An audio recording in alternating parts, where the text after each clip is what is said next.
I'm going to demonstrate how to do a Diffie-Hellman Key Exchange. The question is, develop a valid Diffie-Hellman Key Exchange that uses p equals 11. Demonstrate how Alice and Bob can use your protocol to obtain a shared private key. So here's the algorithm. It looks complicated and long, but with practice it becomes easier. I would get confused and miscalculate, but once I broke down the steps and went through one by one, it was easy to follow. So the first step, it says select a prime number p. They already gave it to us in the question, so p equals 11. Next is select a primitive root mod p and call this g. So what is the primitive root of 11? 11 is a prime number, so 11 minus 1 is equal to 10. So we have 10 invertible elements in mod 11.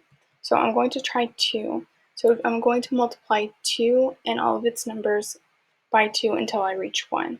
So 2 times 2 is 4, 4 times 2 is 8, 8 times 2 is equal to 16, but 16 is bigger than 11 by 5, and so forth.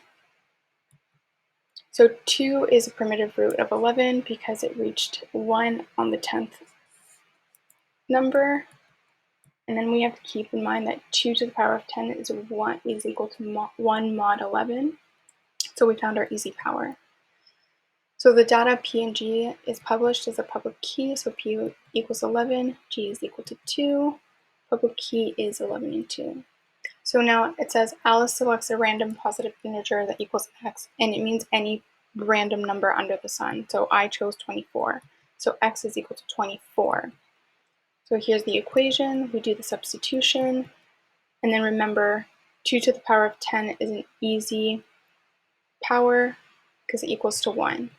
So 2 to the 20 times 2 to the 4 is equal to 1 times 16, which is equal to 16 mod 11, but 16 is bigger than 11, so it's going to be reduced to 5 mod 11.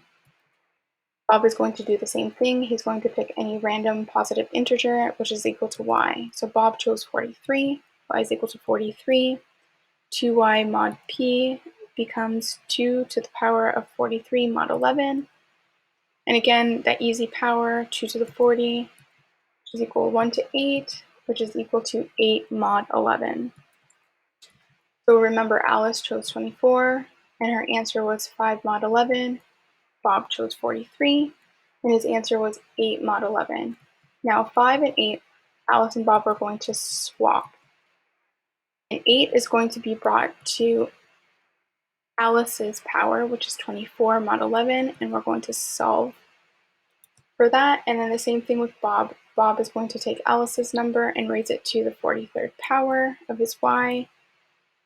10 is an easy power of 8, which becomes 8 to the power of 20 times 8 to the 4, which is equal to 4 mod 11.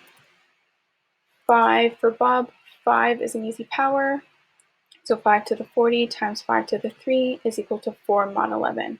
Therefore, both of them have 4, so their secret number is 4.